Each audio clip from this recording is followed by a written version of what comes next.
अस्सलाम वालेकुम।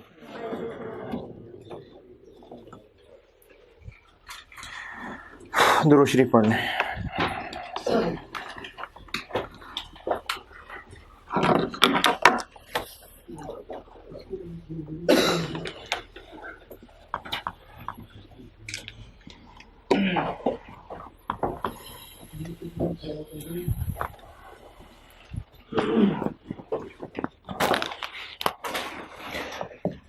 हमें इस 200 चेयर्स बनाने के लिए, पिछली क्लास में जो 200 चेयर्स की मिसाल थी, लेबर चाहिए। उस लेबर की क्या रेलेवेंट कॉस्ट है ये बताता हूं। जिन वर्कर्स की जरूरत है, स्किल्ड, सेमी स्किल्ड, अनस्किल्ड जो भी हैं, जिन वर्कर्स की जरूरत है वो वर्कर्स हमारे पास ऑलरेडी हायर्ड हैं। परमानेंट से मेरी मुराद ये है, परमानेंट का वर्ड यहां पर सिर्फ इसलिए लिखा हुआ है कि ये लोग ऑलरेडी हमारे पास हायर्ड हैं और इनके साथ एक टाइम तय हो चुका हुआ है और उनको उस टाइम के पैसे देने हैं। फिक्स सैलरीज वाले लोग नहीं है, क्योंकि फिक्स सैलरीज वाले लोग तो डायरेक्ट लेबर ही नहीं होंगे ना। वो क्या होंगे? वो तो ओवरहेड्स होंगे ना। तो अगर मैं डायरेक्ट लेबर की बात कर रहा हूं तो ये फिक्स सैलरीज वाले लोग नहीं है। लेकिन जैसे वर्कर जिससे हम जो पैसे जिसको देते पर आर ही हैं या देते उसको पर यूनिट ही हैं, लेकिन उसको हमने ये कहा हुआ है क्योंकि काम ही इतना था, उसको ये कहा हुआ है कि आपसे हम इस साल में 500 घंटे काम लेंगे ही लेंगे, फारिग नहीं बिठाएंगे आपको। और अगर किसी वजह से आप फारिग बैठे तो आपको 500 आवर्स इनटू आपका जो भी रेट है उतने पैसे हम देंगे ही देंगे। इससे सैलरीड नहीं बन जाएगा, पैसे उसको मिल पर आ रहे हैं लेकिन उसको हम ऑलरेडी हायर कर चुके। जैसे ये कॉलेज में टीचर्स की मिसाल है, जैसे अब अगर टीचर्स को कॉलेज वाले, नहीं मिसाल अजीब हो जाएगी है? कोई नहीं है रेट, कोई भी नहीं है, कोई रेट पर आर नहीं है, है? 250 रुपये पर आर नहीं है, और कोई पर आर रेट नहीं है। कॉलेज की मिसाल में असल में ये देने लगा था कि एक टीचर है जिन्होंने यहाँ पढ़ाना ही है, उन्होंने छोड़ के नहीं जाना है, तो वो मिसाल पर बदल गई ना, वो फिर मुझे लगा मिसाल ही ठीक नहीं हो रही। कोई टीचर है, कोई कॉलेज है, तो अगर कॉलेज ने टीचर को इंश्योर करना है कि वो हमारे पास ही पढ़ाया करें, तो उनको फिर ये कमिट करना पड़ेगा कि कितनी क्लासेस हम आपसे पढ़वाएंगे, ताकि टीचर को भी पता चले ना कि इतनी क्लासेस मैंने पढ़ानी है। अगर किसी वजह से, जैसे लॉकडाउन का मसला हुआ था पिछले साल, तो अगर वो क्लासेस नहीं बन सकी तो कॉलेज ने चूंकि कमिट कर लिया कि आपसे इतनी क्लासेस पढ़ानी है, इतनी पेमेंट करनी है, तो फिर वो इस कैटेगरी में ला रहा हूं मैं। फिक्स सैलरी नहीं है इससे मुराद, इससे मुराद हैं वो पर आवर वाले ही वर्कर्स, लेकिन उनसे हम एक टाइम पीरियड तय कर चुके हुए हैं कि इस टाइम पीरियड में इतने आवर्स हमने आपको हायर कर लिया है, इतने आवर्स काम लेना ही लेना है, तो उतने आवर्स के फिर पैसे देने ही देने। ये मुराद है मेरी कि उनको परमानेंट कह रहा हूं। उन लोगों से जो इस स्पेशल जॉब पे काम लेना है, या तो उनके पास स्पेयर टाइम अवेलेबल है या नहीं है।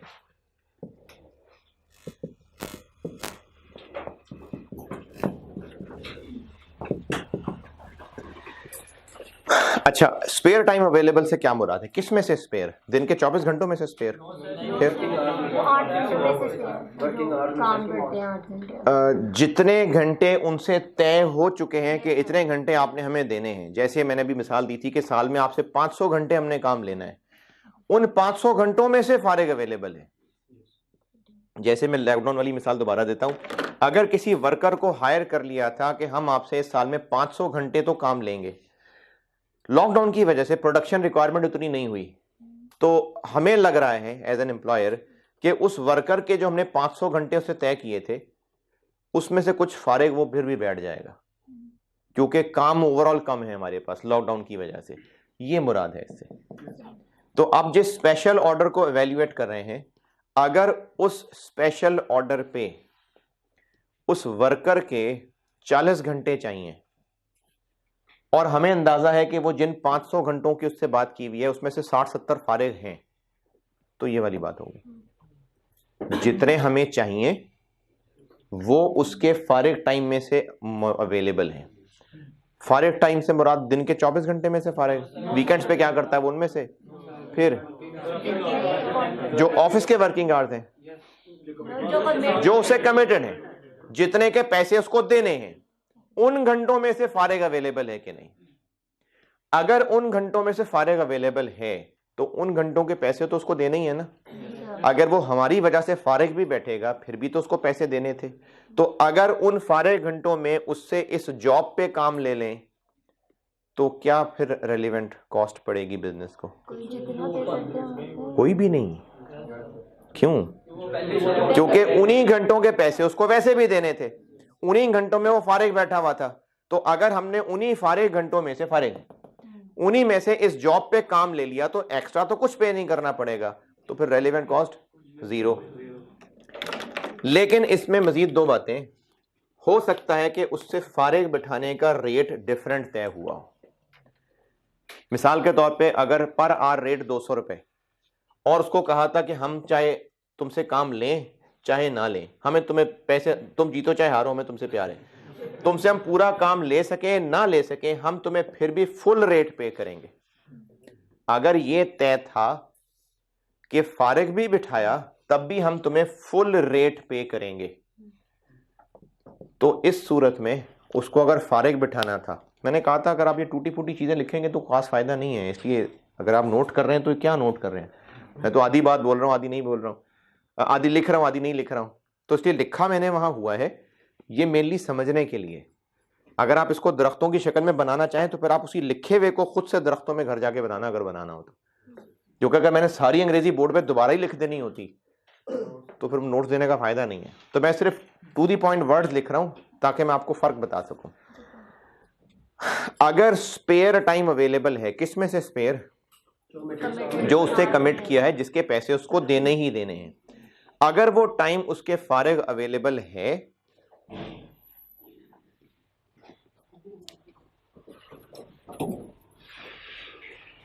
आ जाओ आगे आ जाओ,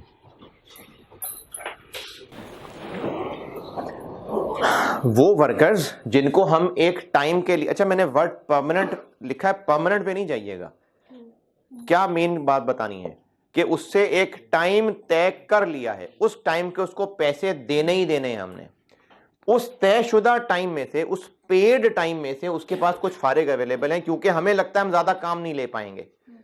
तो जो नई जॉब जिसको हम कंसीडर कर रहे हैं स्पेशल जॉब, उस पे जितने घंटे चाहिए और वो उसके उस एग्रीड टाइम में अवेलेबल हैं, तो उसका रेलेवेंट क्या होगा वो बता रहा हूं।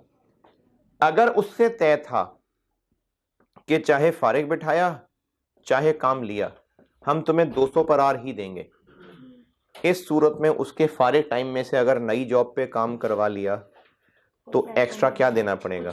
कुछ भी नहीं। तो इस सूरत में रेलिवेंट कॉस्ट 0।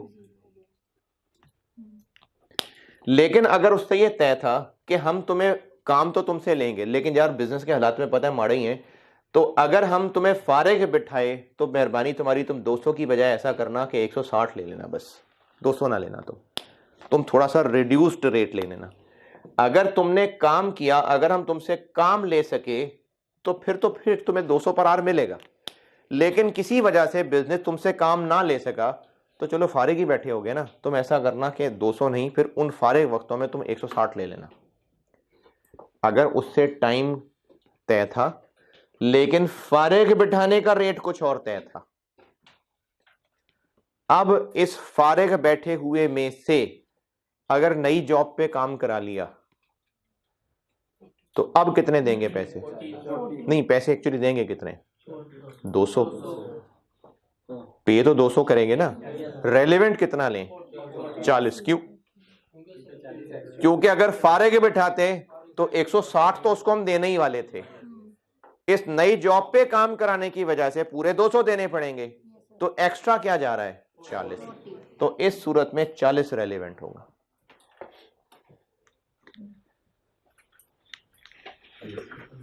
दोबारा सुन लें, वर्कर्स जिनको हम एक टाइम के तहत हायर कर चुके, उनके साथ ये तय कर लिया कि आपसे इस साल में हम 500 घंटे काम लेंगे और आपको 500 घंटों के पैसे देंगे, ये कॉन्ट्रैक्ट हो गया उनसे। अब हमें उन वर्कर्स की इस नई जॉब पे जरूरत है। ये शाख क्या है कि बिजनेस में कुछ डिमांड की कमी की वजह से उसके उन 500 घंटों में से हमें लगता है कुछ फारिग घंटे वो निकाल लेगा। जितने हमें जॉब पे चाहिए उतने उसके पास फारिग होंगे। 24 घंटे में से फारिग नहीं, जितने टाइम के लिए उससे पैसे तय कर चुके हैं उसमें से फारिग। अगर उससे यह तय था कि हम तुमसे काम लें या ना लें, तुम्हें इन घंटों का टोटल 200 रुपए देना ही देना है, तो अब अगर वो फारिग बैठा हुआ था और उससे इस नए काम पे काम ले लेंगे तो कितना एक्स्ट्रा दे रहे होंगे? कुछ भी नहीं, तो जीरो रेलेवेंट। लेकिन अगर उससे यह तय था कि अगर फारिग बैठे तो 160, काम किया तो 200, तो अब वो फारिग बैठा हुआ था, उसको 160 तो वैसे ही देने वाले थे, अब काम में लगा दिया तो 200 देने पड़ेंगे। तो इस काम की वजह से बिजनेस को क्या एक्स्ट्रा पड़ रहा है? 40। तो फिर इस सूरत में 40 रेलेवेंट है, 0 और 40।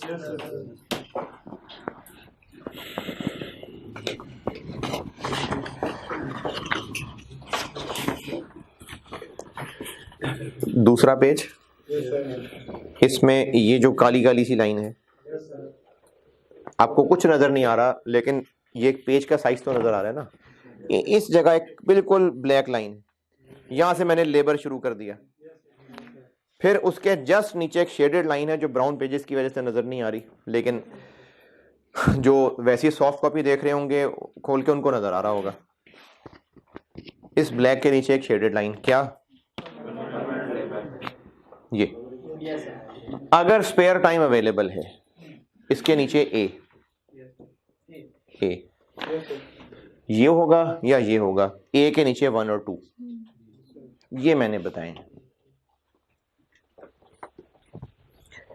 ए और उस ए के नीचे 1 और 2, ये बताए हैं मैंने।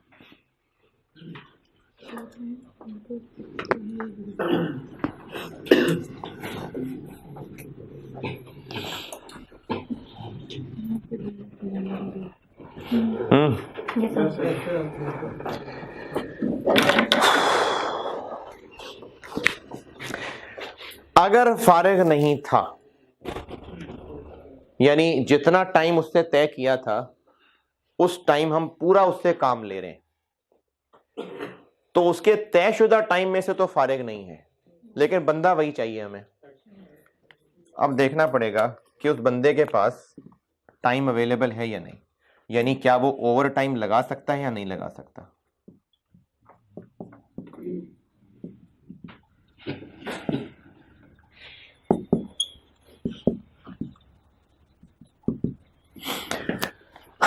ओवर टाइम यानी जितने उससे घंटे 500 एग्रीड हैं वो तो उनमें पूरा बिजी है, लेकिन हम उससे कह रहे हैं यार आइए एक जॉब देखो अगर कर सको तो, कह रहे ठीक है जी कर देंगे, वो एक्स्ट्रा टाइम लगा सकता है। अब रेलिवेंट क्या होगा? जितना उसको हम एक्स्ट्रा देंगे, बिल्कुल ठीक है, जो हम उसको ओवर टाइम में पे करेंगे वो रेलिवेंट है, जो उस ओवर टाइम में पे करेंगे वो रेलिवेंट है।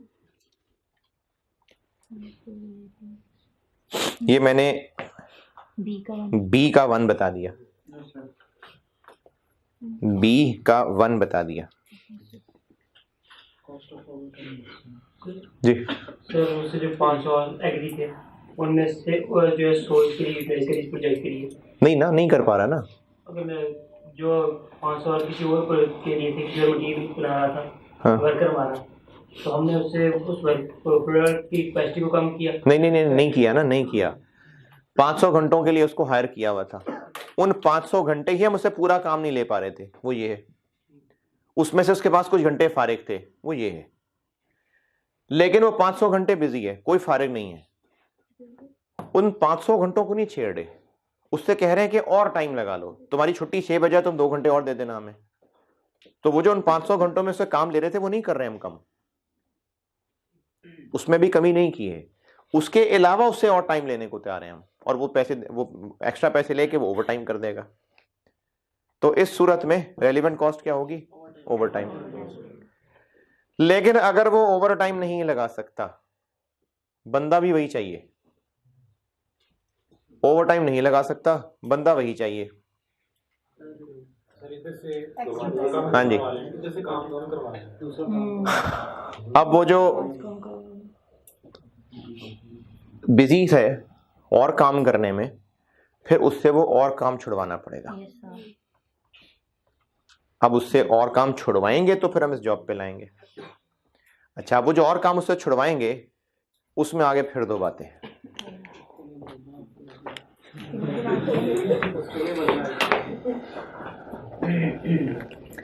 अगर वो ओवर टाइम नहीं लगा सकता तो फिर उसको इसी जॉब, देखिए हम ना इस जॉब को एवेल्युएट कर रहे हैं कि अगर ये जॉब करनी है तो क्या। तो अगर ये जॉब करनी है, बंदा भी वही चाहिए, फारिग भी नहीं है, उसी को किसी और काम से उठवाना है, तो फिर क्या रेलेवेंट है, ये कर रहे हैं बात। तो अगर वो फारिग नहीं है, ओवर टाइम भी नहीं लगा सकता, तो उसको कहीं और से उठाना पड़ेगा। अब जब कहीं और से उठाना पड़ेगा तो आगे फिर दो बातें आ गई। उसको जिस काम से उठा के लाएंगे उस काम का फिर बाद में क्या करेंगे?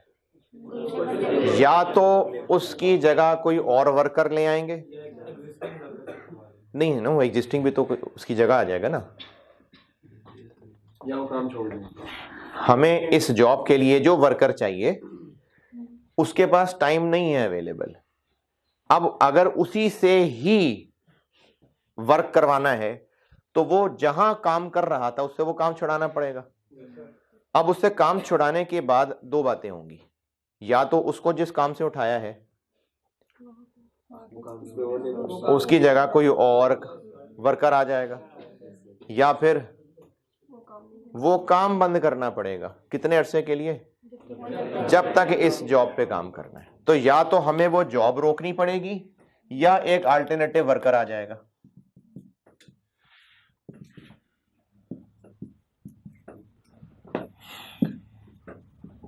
या तो हमें जॉब को स्टॉप करना पड़ेगा या फिर उस बंदे की जगह कोई और वर्कर आ जाएगा। जिस तरह अगर मुझे ही अब गार्डन टाउन में और पढ़ाना पड़ेगा तो या तो गुलबर्ग में छोड़ना पड़ेगा, कोई और टीचर आएंगे, या नहीं मुझे तो शिफ्ट करना ही पड़ेगा। नहीं वो बता रहा हूं ना, अभी तो मसला बता, मसले का हल बता रहा हूं। तो अगर मुझे गार्डन टाउन में पढ़ाना पड़ेगा तो गुलबर्ग या तो खत्म हो जाएगा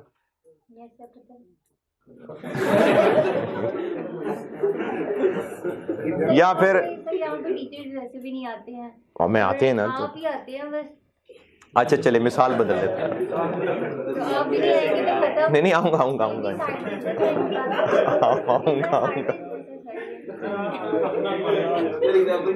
मिसाल बदल लेता है यार, मिसाल बदल लेता, मिसाल चेंज है। अच्छा चले समझे ना, फिर उधर उधर ना जाए, इसलिए मिसाल दिया है कि समझें, फिर आप लोग और जगहों पर चले जाएंगे। तो अब अगर मुझे गार्डन टाउन में पढ़ाना पड़ेगा एक्स्ट्रा, तो या तो ये कि एक्स्ट्रा अभी लेट से अगर 4 सेशन पढ़ाता तो फिर और जोर लगा के 5 पढ़ाने पड़ेंगे, ठीक है जी पढ़ा लेते हैं, और नहीं फिर और टाइम नहीं है। अच्छा फिर हो सकता है गुलबर्ग का सेक्शन छोड़ना पड़े, नहीं छोड़ूंगा होगा लेकिन वैसे बता रहा हूं। तो अब वो जो गुलबर्ग का सेक्शन छोड़ना पड़ेगा उसके फिर दो हल हैं, या तो कोई और टीचर वो सब्जेक्ट पढ़ाएंगे या फिर वो सब्जेक्ट ही क्लोज हो जाएगा।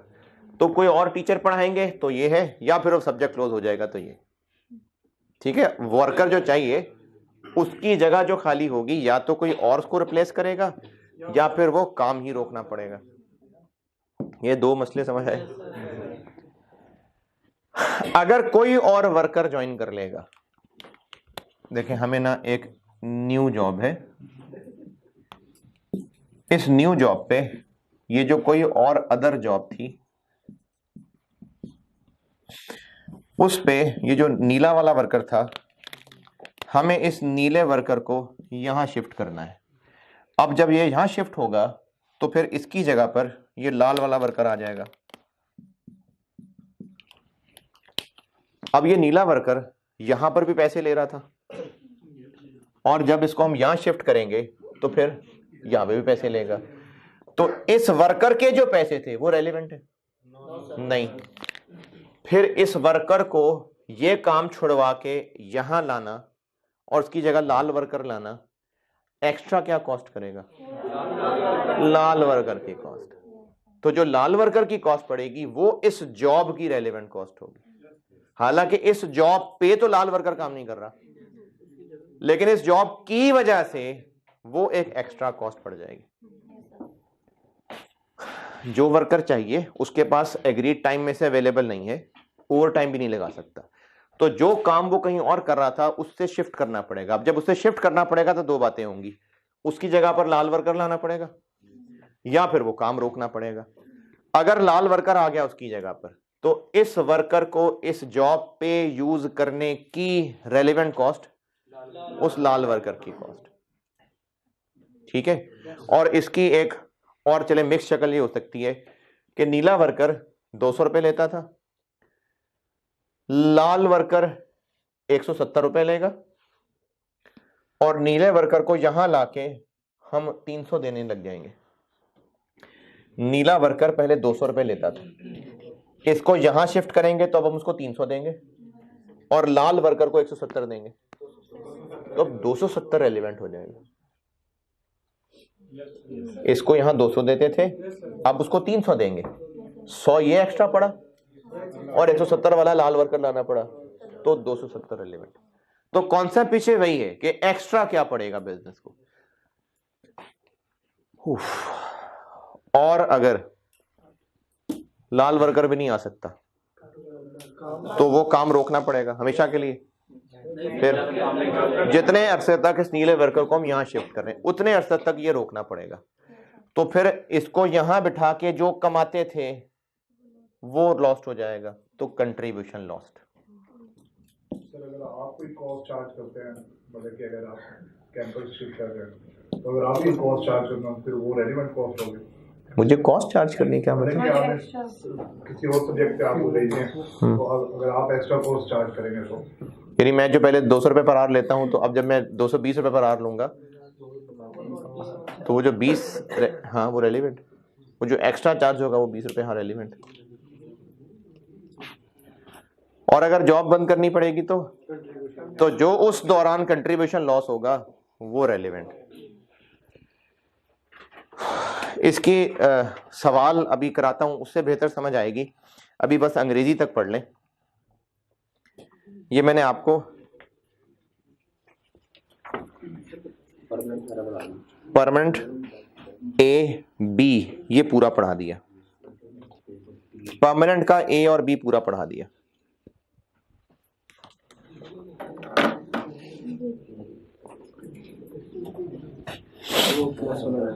है प्लस वाले की वजह नहीं बताई, वो भी सवाल के साथ बताता हूं। कंट्रीब्यूशन के साथ हाँ, अभी इसका सवाल कराता हूं ना तो उस प्लस वाले की वजह बताता हूं। जो वजह इसकी होगी वही इनफैक्ट मटेरियल वाले की भी वही वजह होगी।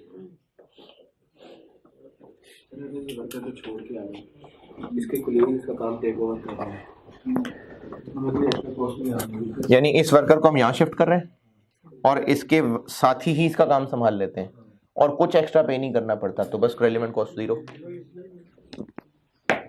सर इसमें आप कंपेयर नहीं करेंगे सर जो न्यू जॉब से जो अर्निंग हो रही है सर वो अगर कम हो सर? असल में ये जो हम न्यू जॉब पे ये कंट्रीब्यूशन लॉस्ट डालते हैं एज अ कॉस्ट, एंड पे फिर प्रॉफिट निकल आता है, तो इससे क्या आइडिया हो रहा है? जब कंट्रीब्यूशन लॉस्ट है ना कि हम उससे जो वो काम करा रहे थे वो छोड़ के जहां आएगा, तो उसकी रेलेवेंट कॉस्ट क्या ले रहे हैं हम? उस अदर काम पे जो कंट्रीब्यूशन कुर्बान हो रहा है, तो उसको हम यहां कैलकुलेशन में एज अ कॉस्ट लेंगे। अब अगर आंसर फिर नेट पॉजिटिव निकला है तो इससे क्या शो हो रहा है कि वो काम कुर्बान कर देना चाहिए, उसके बावजूद नेट प्रॉफिट निकल रहा है, तो ये यहां ये बात कवर हो जाएगी। कंपैरिजन की जरूरत ही नहीं पड़ेगी ना। आप ये कह रहे हैं कि हम कंपेयर करें कि उस काम पे क्या था, तो जब उस काम की कुर्बानी यहां पर हमने एज अ कॉस्ट दिखा दी और एंड रिजल्ट फिर प्रॉफिट निकल आता है, तो इसका मतलब है ये नई जॉब उस काम से बेहतर है ना, तो हो गया फैसला। परमानेंट का ए और बी पूरा बता दिया। अभी मैं सवाल कराता हूं तो हो जाएगी बेहतरी।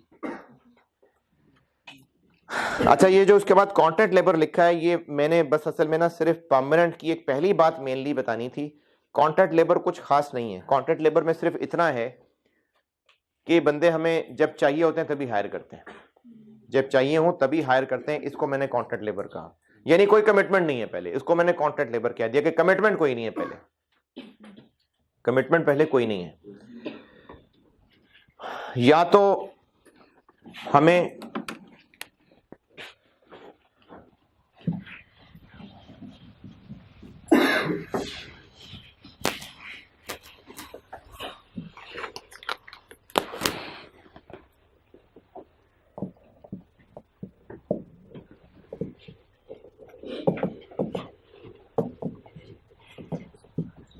जो वर्कर हमें चाहिए आराम से मिल जाएंगे, कोई मसला नहीं है, बहुत है उस जैसे मार्केट में। हमें इस जॉब पे जो लोग चाहिए वो मजदूर बहुत है मार्केट में अवेलेबल, मिल जाएंगे आराम से। तो क्या रेलेवेंट होगा? जो उनको हायर करने पे खर्चा आएगा। ठीक है, नहीं मिल रहे मार्केट में तो फिर मरीख से तो लाएंगे नहीं, है तो वर्कर हैं वो दुनिया में, मार्केट में नहीं कहीं मिल रहे, तो फिर नहीं, अगर ज्यादा पैसों पे कहीं से ले आए तो वो भी तो मिल गए ना। नहीं मिल रहे मार्केट में, हमारे पास जो लोग ऑलरेडी काम कर रहे हैं उन्हीं से कुछ काम चलाना पड़ेगा। तो फिर जब उन्हीं से काम चलाना पड़ेगा तो फिर वो यही बात ही हो जाएगी, या ये होगा या ये होगा। तो ये कॉन्ट्रैक्ट वाला भी पूरा पढ़ लें। नहीं हो सकती है ना, नहीं, रिप्लेसमेंट से मुराद ये है कि वो जो काम कर रहा था जिसको छुड़वाएंगे उस काम के लोग मिल रहे थे, इस जॉब के नहीं मिल रहे। हम अपने ही एक और ऑफिस से उठा के यहाँ बंदा शिफ्ट करेंगे क्योंकि इस जॉब के लिए वो जरूरी है। अब वो जहां से उसको उठाया होगा वो काम के मिल जाएंगे लोग, तो वो अल्टरनेटिव ले आएंगे। ये कॉन्ट्रैक्ट मैंने पूरा बता दिया। और इसको पढ़ने के बाद एग्जाम्पल 2 पढ़ लें, मैं बोर्ड पे करता हूं।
हाँ जी, Yes, sir.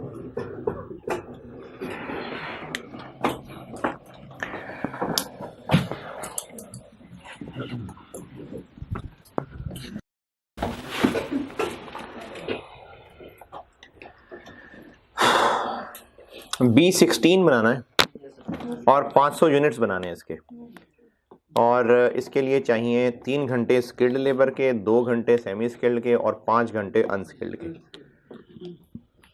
स्किल्ड देखते हैं पहले, टोटल लेबर कॉस्ट निकालनी है रेलिवेंट। स्किल्ड देखते हैं पहले, ये जो नोट्स में एग्जांपल 2 है वो कर रहा हूँ। स्किल्ड लेबर देखते हैं। जो स्किल्ड लोग हैं, कंपनी हैज ऑलरेडी हायर्ड, और इनके साथ तय है कि इनको हमने पैसे देने ही देने, और ये तय है कि अगर फारिग बैठे तो 200 नहीं 140 रुपए देंगे, 70% ऑफ 200। जितने अरसे में हमने ये वाली जॉब उनसे करवानी है, उस दौरान 800 घंटे उनके पास फारिग अवेलेबल है, और अगर फारिग टाइम में काम पूरा ना बना तो फिर वो ओवर टाइम भी लगाने को तैयार हो जाएंगे, जिसमें हम उनको 20% एक्स्ट्रा दे रहे होंगे। तो हमें इस काम के लिए टोटल उनसे चाहिए कितने? 500 यूनिट्स इंटू 3, और उनके पास सरप्लस कितने अवेलेबल है? 800। तो बाकी हम उनसे ओवर टाइम लेंगे 700। अब इन 800 और 700 घंटों की रेलेवेंट कॉस्ट ये होगी कि ये वाले 800 घंटे तो वैसे भी उनके फारिग बिठा के खिलाना ही था उनको, लेकिन फारिग बिठाते तो 140 रुपए देते, अब काम कराया तो 200 देंगे, तो रेलेवेंट क्या हुआ? 60। तो इन 800 घंटों पे 60 रुपए लगेगा,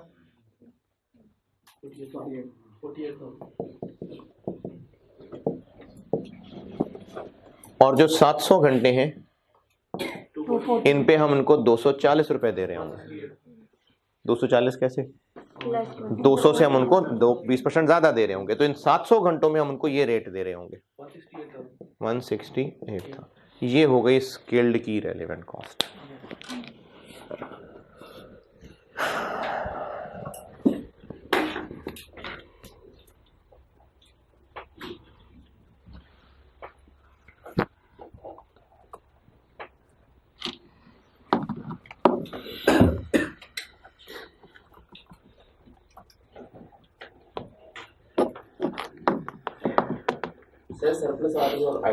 अच्छा, जिसने मुझे कहा था ना ये हफ्ते की क्लास आप सुबह एक गुलबर्ग में रखें, वो भाग गया है। वो जो आपके साथ नाश्ता करने जा रहा था।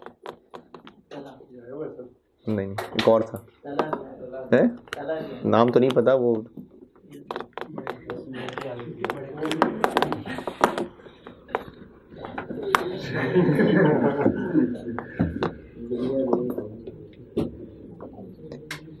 स्किल्ड जी, हाँ, स्किल्ड लेबर ओके। अनस्किल्ड आसान है, पहले वो बताता हूं। अनस्किल्ड लोग मार्केट में बड़े अवेलेबल हैं, तो जितने चाहिए ले आएंगे।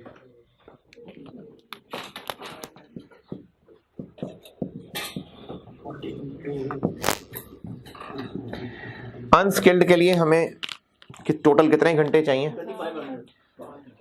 500 यूनिट्स इंटू 2 है 5 है 5, और ये हमें आराम से मिल जाएंगे 40 रुपए पर आर पे, तो 1 लाख। तो ये हो गई अनस्किल्ड की, ये हो गई 2,16,000 स्किल्ड की।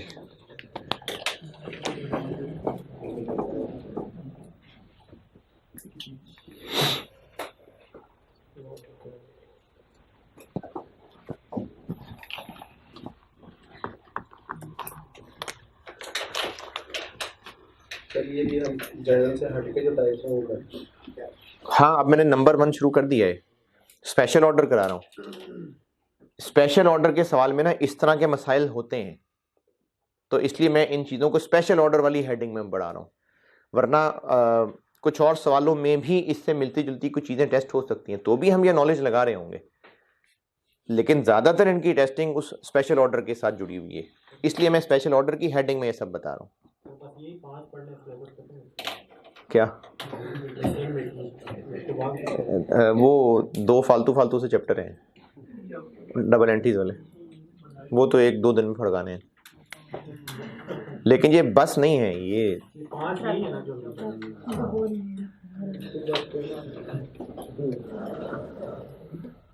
Skilled, unskilled, yes sir, semi skilled पे आते हैं।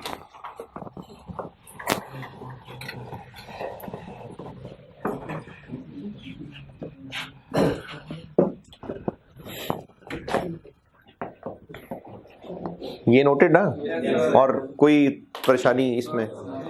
सेमी स्किल्ड बताता हूँ।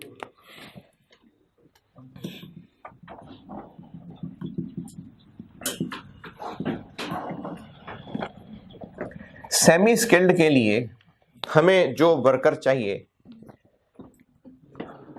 वो हमारे पास ऑलरेडी है, लेकिन अभी वो B25 बनाता है बैठ के। Semi skilled, a person possessing relevant skills is currently engage in producing another product 25। और अनस्किल्ड की हेडिंग से ऊपर लिखा हुआ है कि अगर इस बंदे को हमने B16 पे शिफ्ट किया तो उस दौरान B25 बनाने को रोकना पड़ेगा। इसका मतलब कोई और अल्टरनेटिव नहीं है अवेलेबल।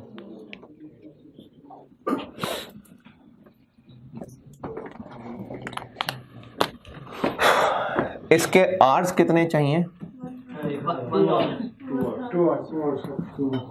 500 इंटू 2, तो हमें इसके 1000 घंटे चाहिए। तो हमें इसकी रेलिवेंट कॉस्ट निकालने के लिए 1000 आवर्स को हमें मल्टीप्लाई करना पड़ेगा। करते हैं। B25 का 1 यूनिट कितने का बिकता है? 510। उस पे मटेरियल कितना लगता है? 175। लेबर कितनी लगती है? 180।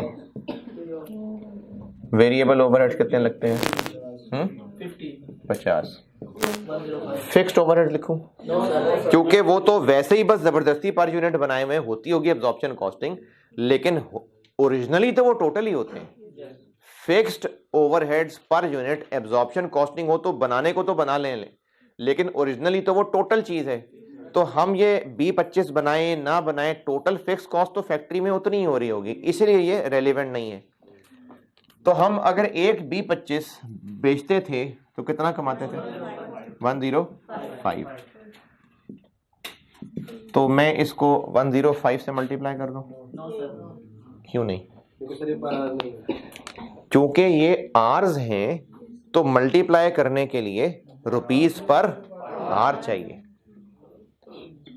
ये रुपीस पर आर नहीं है, ये तो रुपीस पर यूनिट है। B25 का 1 यूनिट इस वर्कर के 3 घंटे ले जाता था, यानी ये वर्कर 3 घंटे मेहनत करता था तो इतने पैसे कमाते थे। तो हम उसके 1 घंटे काम करने पे कितना कमा रहे थे? तो कंट्रीब्यूशन पर आर 30। दोबारा अगर हम इस बंदे को B25 से उठा के यहां लाएंगे तो वो जो B25 से कमाते थे वो कुर्बान करना पड़ेगा, कंट्रीब्यूशन कुर्बान करनी पड़ेगी। तो ये हमारी रेलेवेंट कॉस्ट होगी। 105 को इससे मल्टीप्लाई कर दें। इसमें क्या टेक्निकल खराबी है? ये है 1000 आवर्स और ये 105 रुपीस पर यूनिट है, तो इसको तो मल्टीप्लाई नहीं कर सकते। या तो हम इसको यूनिट्स बनाएं या उसको पर आर बनाएं। तो इसको पर आर बनाने के लिए इस 105 को 3 से डिवाइड करना पड़ रहा है। क्यों? क्योंकि ये वर्कर B25 बनाने में 3 घंटे ले जाता था, 3 घंटे लगाता था, मेहनत करता था, तो हम 105 कमाते थे। तो हम उसकी 1 घंटा मेहनत करने से कितना कमाते थे? 35। तो हमें वो वर्कर 1 घंटे के 35 रुपए कमा के दे रहा था। अगर हम उसको वहां से उठा के यहां ले आएंगे तो हम पर आवर कितना नुकसान उठा रहे होंगे? 35। तो 1000 इंटू 35। तो सारा काम बंद हो जाएगा। हाँ हाँ, जब वो आ जाएगा बंदा, वो काम तो फिर सारा रुक जाएगा। हाँ तो हकीकत में तो सारा लॉस होगा ना 105 का। नहीं, लेकिन 105 पर यूनिट है ना। B25 का एक यूनिट जो नहीं बन सक रहा होगा उस पर 105 रुपए नुकसान है। तो 25 तो रुक जाएगा ना सर जब वो इस 1000 को इंटू 105 कर दें, क्यों नहीं? नहीं, बात सिर्फ रेलेवेंट की नहीं है, 105 है रेलेवेंट, लेकिन 1000 इंटू 105 क्यों ना करूं? क्योंकि मैथमेटिकली ठीक नहीं है। 1000 आवर्स इंटू 105 रुपए पर यूनिट नहीं हो सकता। हमें यह देखना है कि ये वर्कर अगर हम उस काम से उठाते हैं, वो B25 बनाता था, B25 इतना कमा के देता था। हम इस वक्त B25 को नहीं देख रहे, हम ये देख रहे हैं कि वो बंदा जो हमें वहां पर कुछ कमा के देता था, अगर हम 1000 घंटे उसके वहां से यहां लगा लें तो वो उन 1000 घंटों में क्या कमा के देता था जो नहीं कमाएगा। तो 1000 घंटों को इंटू रुपीस पर आवर ही देखना पड़ेगा ना कि कितना कमाता था पर आवर। तो 3 घंटों में वो 105 रुपए कमा के देता था। 3 घंटों में क्यों? क्योंकि एक यूनिट 3 घंटे में बनता था, तो वो 3 घंटे में 105 कमा के देता था, यानी पर आवर बेसिस पे वो 35 कमा के देता था। तो इसलिए 35। बाकी क्या? क्योंकि B25 तो वैसे नहीं ना बनेगा। अच्छा चलें, फिर आपको मैं एक और तरीके से बताता हूं। 1000 घंटों में उसने कितने P25 बना लेने थे? 1000 घंटों में तकरीबन 300 इतने बना लेने थे। तो अब इतने नहीं बना सकेगा, 105 कमाता था एक पे। तो फिर अब हमारा टोटल नुकसान कितना होगा? 35,000। ठीक है, ये कितना आ रहा है? 35,000। तो हम वो सारा नुकसान ही कंसिडर कर रहे हैं, लेकिन 1000 को 105 से नहीं मल्टीप्लाई करना बनता। 105 को करना है तो फिर 1000 को नहीं, फिर 333 को करना है। अगर 1000 को करना है तो फिर 105 नहीं 35 से करना है। इसलिए कंट्रीब्यूशन पर आर मैंने आपको रेलेवेंट कही है। ये जो ए और बी में कहीं लिखा हुआ है, मैंने बोल्ड करके लिखा है कंट्रीब्यूशन पर आर, कंट्रीब्यूशन पर यूनिट नहीं, पर आर। तो वो इस वजह से कि 1000 इंटू 35 करना है, 1000 इंटू 105 नहीं करना।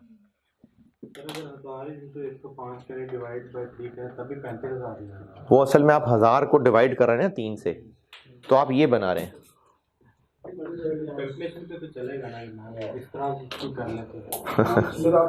अच्छा, उसका क्या फार्मूला बताऊं? नहीं, जनरल बताना ना। जनरल तो कैसे याद रखें?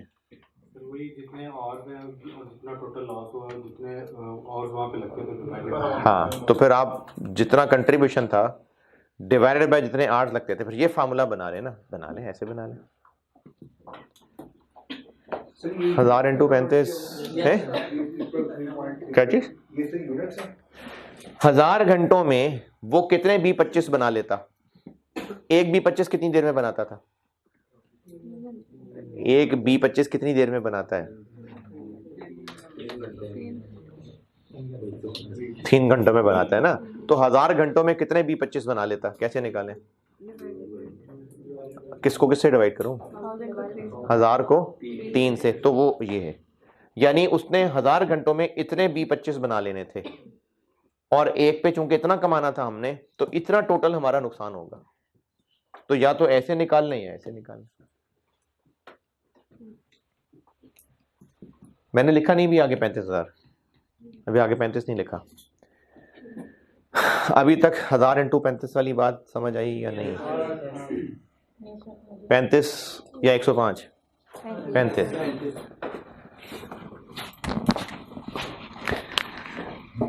इस 105 के कैलकुलेट करते हुए हमने फिक्स्ड को क्यों इग्नोर कर दिया? क्योंकि वो तो होना ही होना है। इस वर्कर को हम चाहे B25 बनवाएं या B16 बनवाएं, 60 रुपए तो देने ही नहीं है इसको। अच्छा चलें एक और तरीके से बताता हूं। 105 को 3 से डिवाइड करने की बजाय अगर मैं ऐसे करूं कि 510 को 3 से करें डिवाइड, 510 है, इसको करें 3 से डिवाइड, पॉइंट, इसको करें 60, इसको करें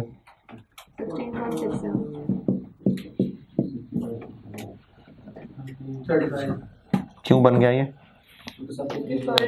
क्योंकि इसको 3 से डिवाइड करने की बजाय सबको, यानी सारी फिगर्स मैंने पर यूनिट की बजाय इस 35 रुपए कैलकुलेट करते हुए ये सब प्लस माइनस हुआ और हम इस 35 को एक रेलेवेंट कॉस्ट कह रहे हैं। अगर ये वर्कर B25 बनाए, अगर ये वर्कर B16 बनाए तो उसको 60 रुपए तो देना ही है ना, तो 60 रुपए तो देना ही है, तो ये 60 रुपए पे रेलेवेंट हुआ?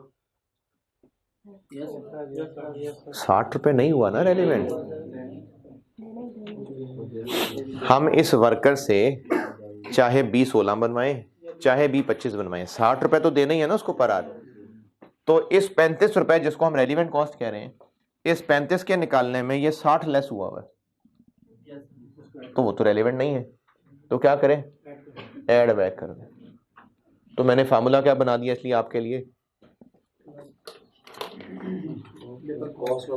Contribution per hour plus cost of this labour.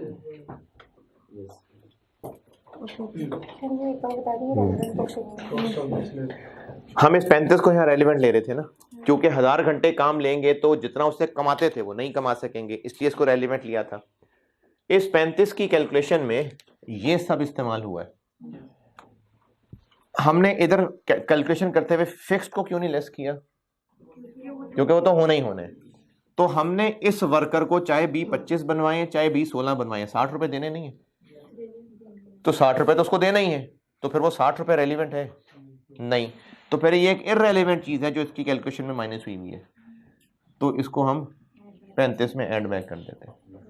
तो इसलिए आपको फार्मूला बना दिया कि contribution per hour plus cost of this labour. तो ये B25 के लिए irrelevant हो गया। क्या हुआ? तो ये B25 के लिए irrelevant हो नहीं नहीं नहीं, B25 तो वो बनाता ही था ना, B25 तो बनाता था, B25 का डाटा तो ये है। अब हम सिर्फ ये देखना B25 की जगह ये बना देंगे। हाँ, तो ये लेकिन डिसीजन इस वक्त B25 का नहीं होने लगा ना, इस वक्त ये डिसीजन हो रहा है कि हम इसे B16 पे शिफ्ट करें या ना करें। हमारे इस डिसीजन के लिए कि इसको B16 पे शिफ्ट करें या ना करें 60 रुपए रेलिवेंट है नहीं है ना, तो वो मैंने 60 रुपए रेलिवेंट को छोड़ दिया।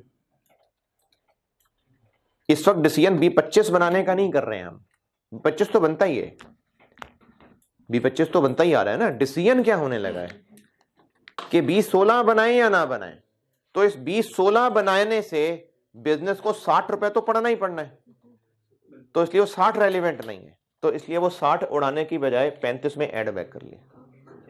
तो इसलिए ये फार्मूला बना दिया कि कंट्रीब्यूशन पर आर। अच्छा, कंट्रीब्यूशन पर आर क्यों लिखा?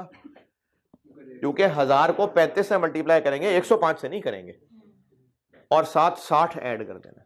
तो यानी यहां पर अब रेलिवेंट आ जाएगा 95।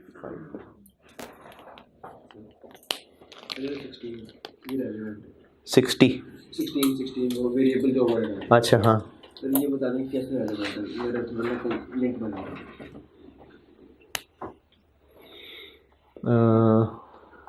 समझा नहीं बात। ये 16.67 रेलेवेंट है, कैसे रेलेवेंट है ये थोड़ा सा इस एग्जांपल में समझाएं। वेरिएबल है ना, तो अब जब हम इस पे शिफ्ट हो जाएंगे तब नहीं लग रहा है, उसके वेरिएबल नहीं हो रहे होंगे। B25 के पता नहीं कौन से वेरिएबल थे, तो अब नहीं हो रहा, अब नहीं हो रहे होंगे। इससे कोई इफेक्ट होगा? हाँ, अब जब B25 नहीं बनेगा तो 510 मिलता था, नहीं मिलेगा, मटेरियल लगता था, नहीं लगेगा, वेरिएबल ओवरहेड लगते थे, नहीं लगेंगे, लेकिन लेबर ये वही बंदा है वहां भी इसको 60 पर आर देते थे, अब भी 60 पर आर देने, तो ये 60 पोर्शन नहीं है रेलिवेंट, तो इसलिए उसको छोड़ दिया, बाकी सब रहा रेलिवेंट। दिस माइनस दिस करें 95 आ जाएगा। तो अगर वर्कर हमारे पास हो और उसको किसी और काम से शिफ्ट करना हो तो उसकी रेलिवेंट कॉस्ट क्या हो गई, कंट्रीब्यूशन ऑफ दैट अदर काम प्लस इसके अपने पर आर।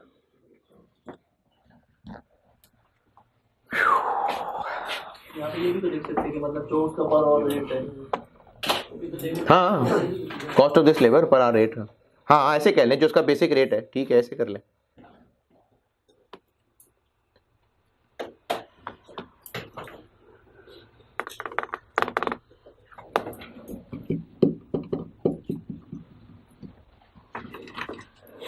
तो मैंने वो पीछे सॉल्यूशन में 35 अलग और 60 अलग लिख लिया, तो या फिर आप 95 लिख लें। लेबर डन,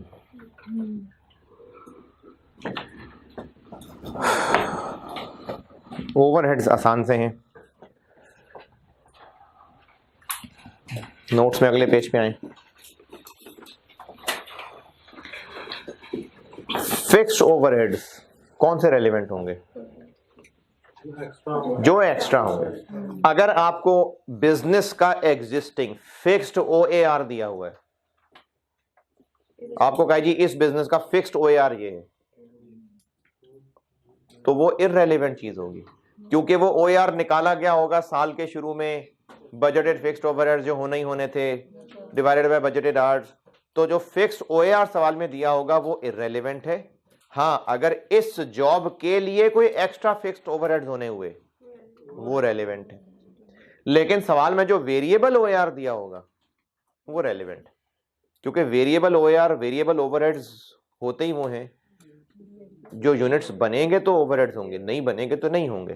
तो ओवरहेड्स क्वेश्चन में आपको अगर फिक्स्ड ओएआर दिया हुआ है तो रेलेवेंट नहीं है, वेरिएबल ओएआर दिया हुआ है तो रेलेवेंट है।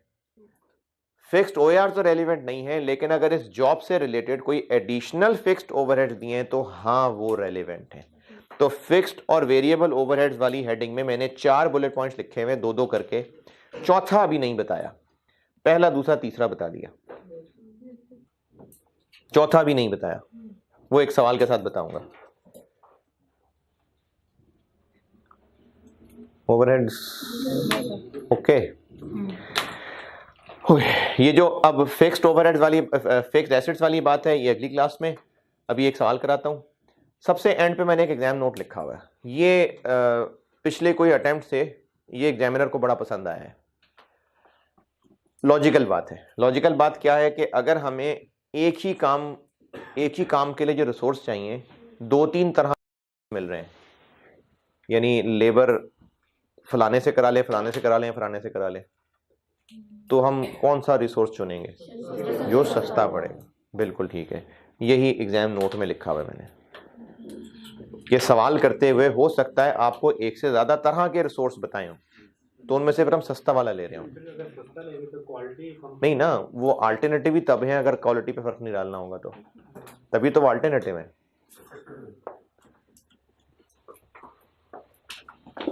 एग्जाम नोट चले। अब तो इसमें प्रैक्टिस ही प्रैक्टिस है। ये सिर्फ 1-2 जुमले नहीं पढ़ाए, बाकी अब इसमें प्रैक्टिस है। आसान से शुरू करके फिर लेवल वो ऊपर लेके जाऊंगा। तो अभी एक आसान सवाल ही करते हैं।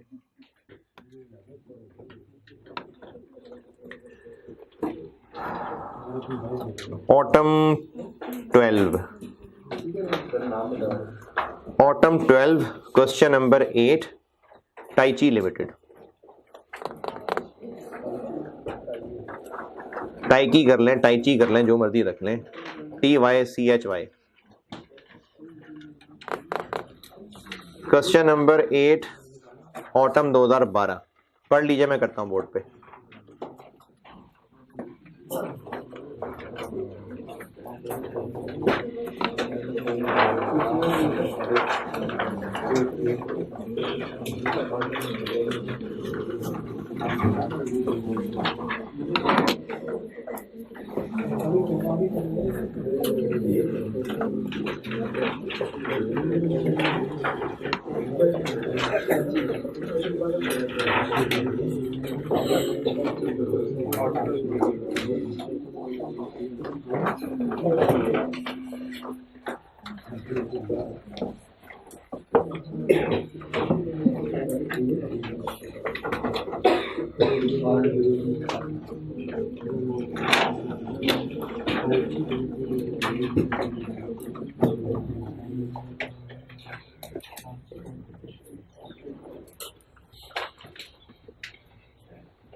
हाँ जी, पढ़ लिया कि पढ़ रहे हैं?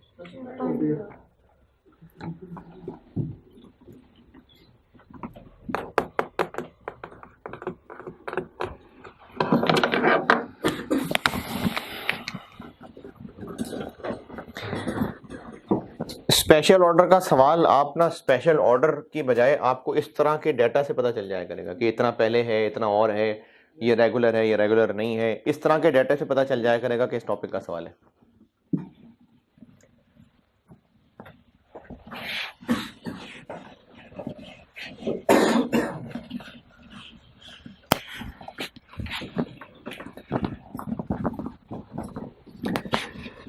पहला पैराग्राफ, टीएल स्पेशलाइज मोटर्स बनाती है, ठीक है।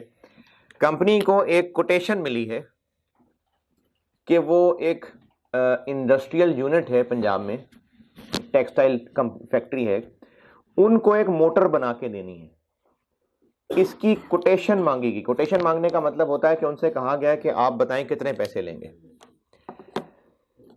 ये मीटिंग टीएल के एक टेक्निकल मैनेजर ने की है, 1 घंटा लगा उसका, और वो है तो पूरे साल की एनुअल सैलरी पे, एनुअल सैलरी। लेकिन बहरहाल अगर कैलकुलेशन की जाए तो पर आवर उसके 2500 बनते हैं। ये पहला फर्क, per day, sorry per day उसके 2500 रुपये बनते हैं। और अगर पर आवर करना चाहें तो 2500 को 8 से डिवाइड करना। ये पहले पैराग्राफ में इस मैनेजर का खर्चे के बारे में बताया। पहले पैराग्राफ की अंग्रेजी में कोई और वर्ड जो ना समझ आया हो,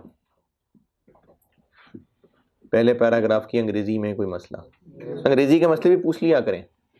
पहले पैराग्राफ पॉइंट 1 2 3 4 तो करते हैं। Required compute the relevant cost of producing textile motor, कि ये जो हमने टेक्सटाइल मोटर बनानी है इसकी रेलेवेंट कॉस्ट निकालनी है। तो अगर ये स्पेशल ऑर्डर नहीं भी है तो वो खुद कह रहा है कि कौन सी कॉस्ट निकालनी है, रेलेवेंट कॉस्ट।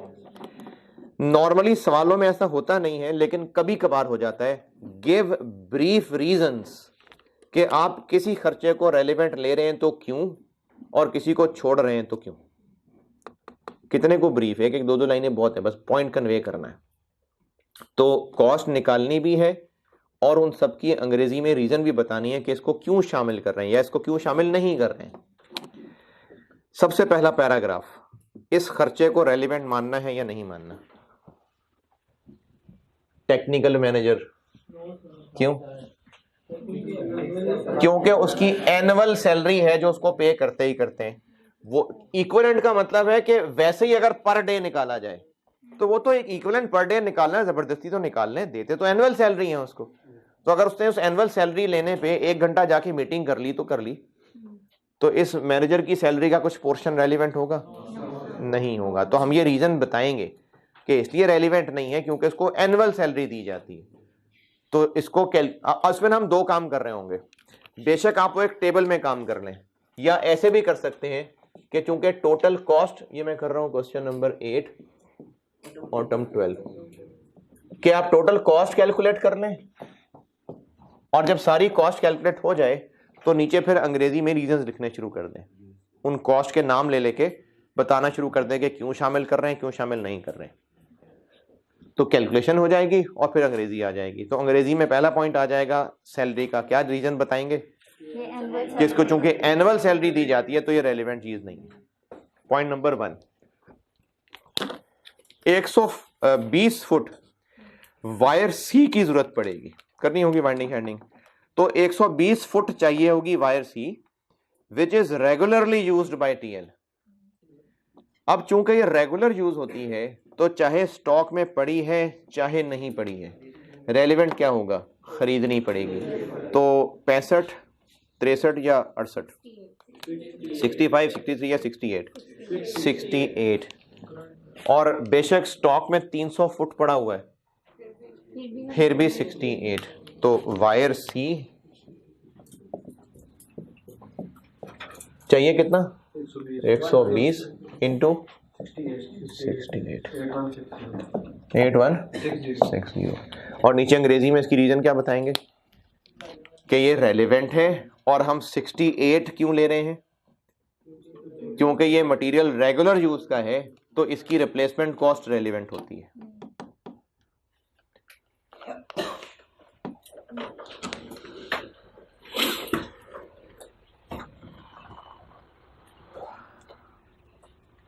हाँ जी, वायर सी, ओके। पॉइंट नंबर 2, मैनेजर को इसके अगेंस्ट कोई बोनस वगैरह मिलना होता है? इस मीटिंग का कोई इनाम देते? नहीं सर, इसके अगेंस्ट कोई इसी मीटिंग की वजह से या किसी काम की वजह से बोनस या कमीशन मिलना होता है? अच्छा, मिल चुका होता उसको या अच्छा मिलना क्यों होता? क्योंकि उसने मीटिंग की थी, मीटिंग सक्सेसफुल हो गई और अब उसको बोनस देना है 15 दिन बाद। Relevant cost. इस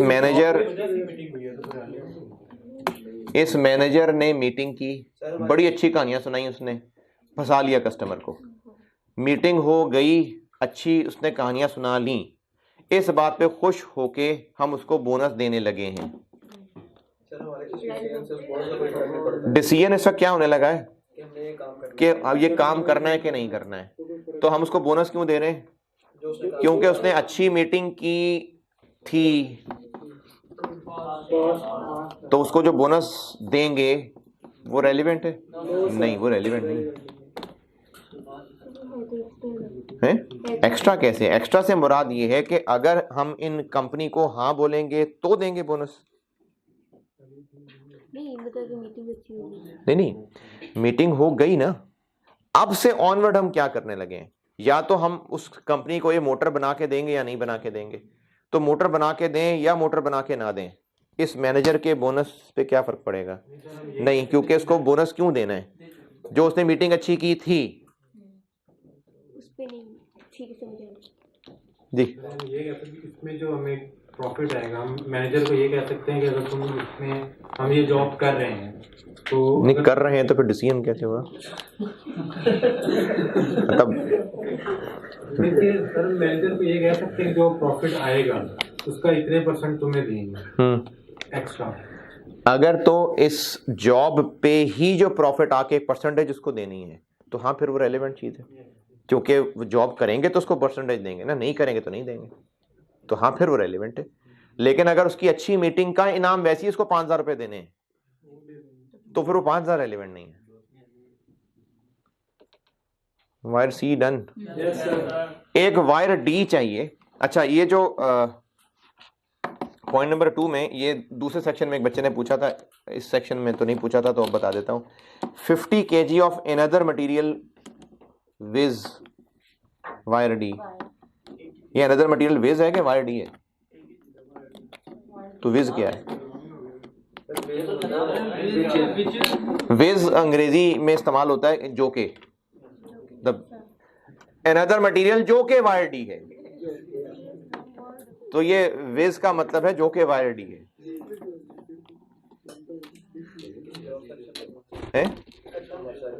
नहीं, एक और सवाल में आया था ये, तो वो सवाल को आप लोगों ने नहीं पूछा था, उसने पूछ लिया था,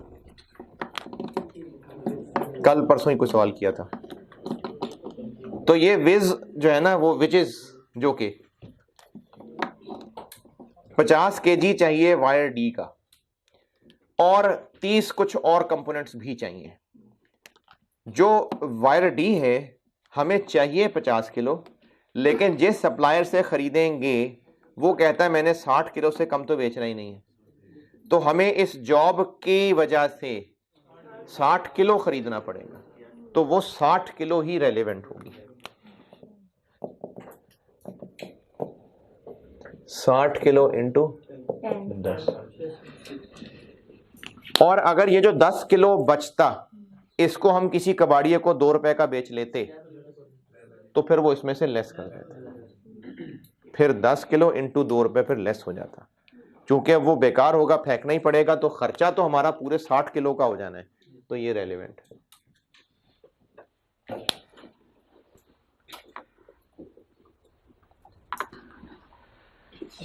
और अदर कंपोनेंट्स कितने के मिलेंगे? 80 का एक मिलेगा। चाहिए कितने? 30। और ये अंग्रेजी तो बीच में रह गई। वायर डे की अंग्रेजी हम ये लिखेंगे कि वायर डी हमें नई खरीदनी पड़ेगी, तो ये रेलेवेंट है, और पूरा 60 किलो का खर्चा रेलेवेंट है, क्योंकि इसी जॉब के लिए हमें पूरा 60 किलो खरीदना पड़ेगा, तो इसलिए वायर डी का 60 किलो खरीदना रेलेवेंट। और अदर कंपोनेंट की भी यही अंग्रेजी है कि हमें नए खरीदने पड़ेंगे, तो वो जो 80 खरीदने पड़ेंगे वो रेलेवेंट, 30 खरीदने पड़ेंगे वो रेलेवेंट कॉस्ट है 80 रुपये। पॉइंट नंबर 3 में अब मजीद, पॉइंट नंबर 2 में कोई और अंग्रेजी ना समझ आई हो। पॉइंट नंबर 2 में कोई अंग्रेजी ना समझ आई हो।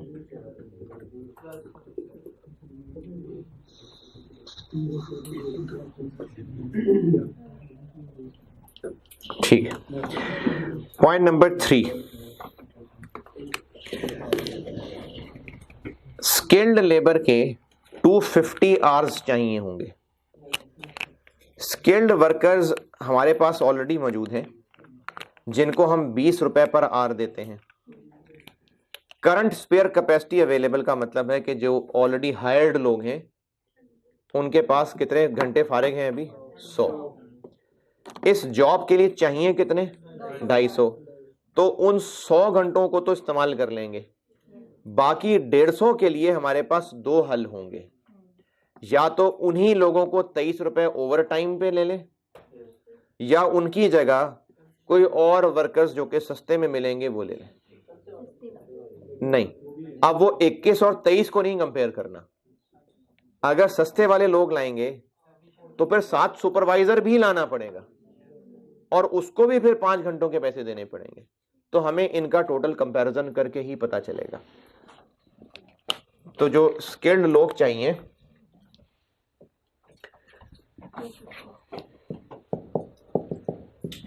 जो स्किल्ड लेबर के 100 घंटे अवेलेबल हैं, चले वो तो लेना,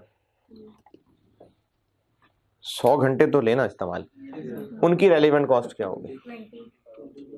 20 होगी सर गारंटी अगर करते हैं नहीं करते फिर भी देंगे। नहीं सर, जीरो होगी। क्यों? सर क्योंकि वो तो देंगे, वो तो 20 रुपए देना ही है, रिड्यूस रेट की तो कोई बात नहीं की, तो इनका कुछ भी रेलिवेंट नहीं। 100 घंटे जो उनके पास स्पेयर अवेलेबल हैं उनको हमने 20 रुपए वादा किया हुआ है। या तो होता ना कि फारिग बिठाएंगे तो 12 रुपए देंगे, फिर 8 रुपए रेलिवेंट लेते, 20 रुपए देने ही देने उनको। तो जो उनके पास फारिग 100 घंटे हैं उनकी हमें रेलिवेंट कुछ भी नहीं पड़ेगी। और उसकी अंग्रेजी में भी हम यही बात करेंगे कि इनको चूंकि हमने 100 घंटों के तो पैसे देने ही देने थे, 20 के 20 देने थे, तो अगर वो 100 घंटे यूज हो भी जाएंगे तो रेलिवेंट कुछ भी नहीं होगा। और जो एडिशनल लेबर चाहिए उसके लिए एक वर्किंग करते हैं। एडिशनल लेबर के हमारे पास 2 रास्ते हैं, या तो ओवर टाइम इन्हीं से लगवा लें। कितना? 150 इंटू 3450।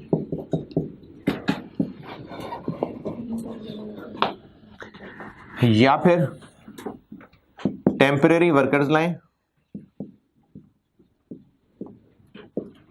और उनको 150 घंटे के कितने पैसे दें? कितना? 31। और 7 सुपरवाइजर भी लाना पड़ेगा, 5 इंटू 20। 3250। तो या तो हम इनसे ओवर टाइम में काम करा लें या काम ऐसे चला लें, तो फिर ये भी होता है।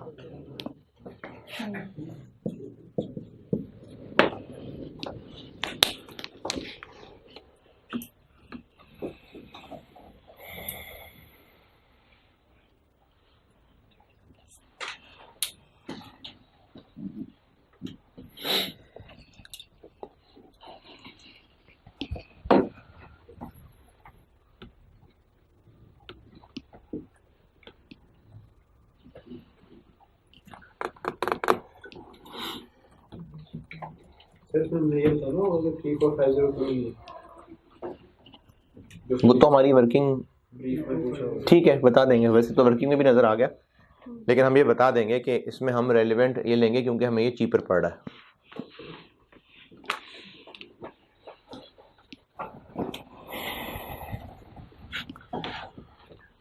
यहाँ तक कोई बहुत मुश्किल काम तो नहीं है। हाँ, तो मैंने भी सवाल ही आसान पकड़ा है। तो चले इसी से थोड़ा सा ऊपर स्प्रिंग 16 क्वेश्चन 7, ये होमवर्क है। मंडे को जब आप आए, एक सवाल होमवर्क दे रहा हूँ। Spring 16 question 7, question 7 spring 16।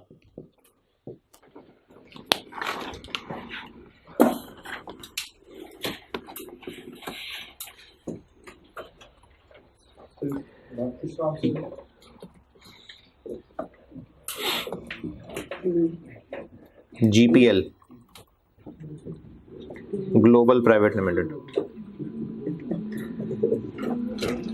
Global private limited मिल गया?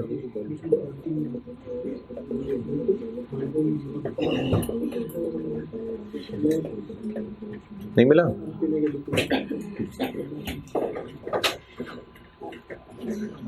किस चैप्टर में देख रहे हैं? देखें, शायद वो डिसीजन मेकिंग वाले में भी देखिएगा, या तो डिसीजन मेकिंग वाले में होगा या रेलेवेंट कॉस्टिंग में होगा, होगा, मुझे लगता है कि है इसमें।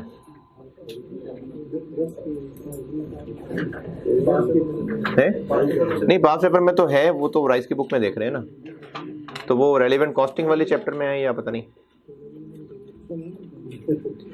लास्ट पॉइंट नहीं, अभी सॉरी आधा रहता है। Machine on which the motor would be manufactured was leased. Lease मतलब किराए पे, लीज का मतलब है किराए पे। पिछले साल ये मशीन किराए पे ली थी जिसका हर महीने 5,000 रुपए किराया जाता है।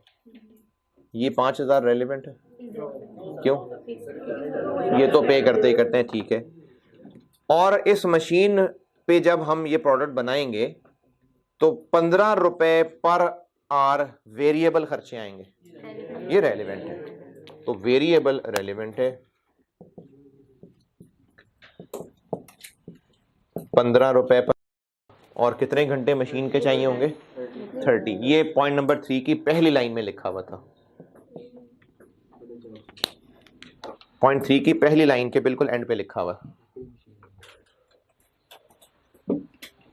इस मोटर को बनाने के लिए हमें 30 मशीन आवर्स काम करना पड़ेगा। कितना? 450। तो उसकी अंग्रेजी में हम ये बताएंगे कि चूंकि ये वेरिएबल ओवर रनिंग कॉस्ट है तो ये रेलेवेंट है, मशीन चलेगी तो वेरिएबल ओवरहेड होंगे। और last point, fixed overheads are absorbed at the rate of 25 रुपए पर आवर, यानी ये फिक्स्ड OAR है तो ये इररेलेवेंट। 14860।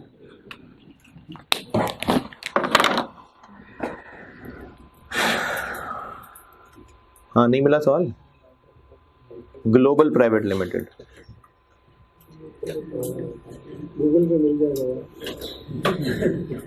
Question number 7 spring 16। ये अच्छा है, रीजनेबल सवाल है। अगर आपसे ये आराम से हो गया तो अच्छी बात है, आपको कॉन्सेप्ट आ गया समझ। कल मैं इसमें फिर और मुश्किल सवाल कराऊंगा अगली क्लास में। चल ठीक है जी, अल्लाह हाफिज़।